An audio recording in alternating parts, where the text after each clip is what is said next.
मेहनती किसान। यह कहानी है एक किसान की जो कि बहुत मेहनती था। वह बड़ी मेहनत से खेतों में अनाज उगाता था और उसकी देखभाल करता था।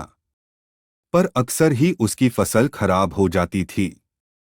कभी सूखा पड़ जाता, कभी बाढ़ आ जाती, या कभी तेज धूप और कभी आंधी। कोई ना कोई वजह से उसकी फसल खराब हो ही जाती थी। एक दोनों किस पेड़ के नीचे बैठकर अपनी बर्बाद हुई फसल को देख रहा था, और तभी वह गुस्से में आसमान की तरफ देखकर भगवान से कहता है कि मालिक, आपको सब बहुत महान मानते हैं और सबसे ज्यादा ज्ञानी।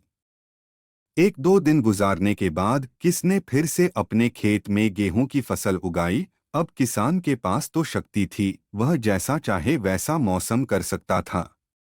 तो किसान ने आंधी, तूफान और बाढ़ कुछ भी उसने अपने खेतों पर आने नहीं दिया। किसान ने अपनी फसलों को बर्बाद होने से बचाया, और उस साल उस किसान के खेत में ऐसी फसल हुई जो पहले कभी नहीं हुई थी। मन ही मन किसान बहुत खुश हो रहा था, और साथ ही साथ यह सोच भी रहा था कि भगवान को बताऊंगा कि इसे कहते हैं शक्ति का सही इस्तेमाल। मानते हैं, कहते हैं कि आप सब जानते हैं, लेकिन मुझे ऐसा लगता है कि आपको कुछ भी नहीं पता।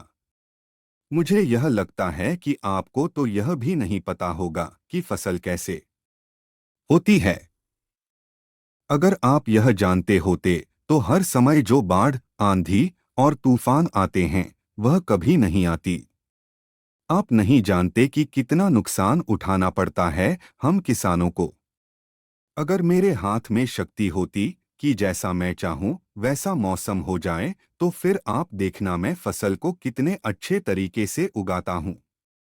तभी उतने में ऊपर से एक आवाज आई, ले मैं तुझे यह ताकत देता हूं कि आज से तू जैसा चाहे वैसा मौसम करके अपने फसल को उड़ा सकता है और अपनी फसलों की हिफाजत कर सकता है। बारिश से सहने दिया और ना ही धूप में तपने दिया।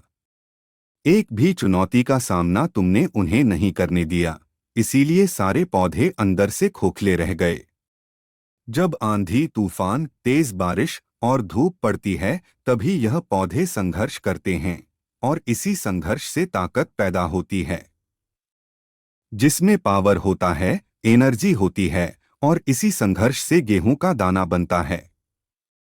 तूने उन्हें बुरे वक्त से गुजरते ही नहीं दिया। जहां उनका बनावट होता, सारी बालियां इसीलिए खोखली रह गई क्योंकि तुमने अपने पौधों को संघर्ष कराया।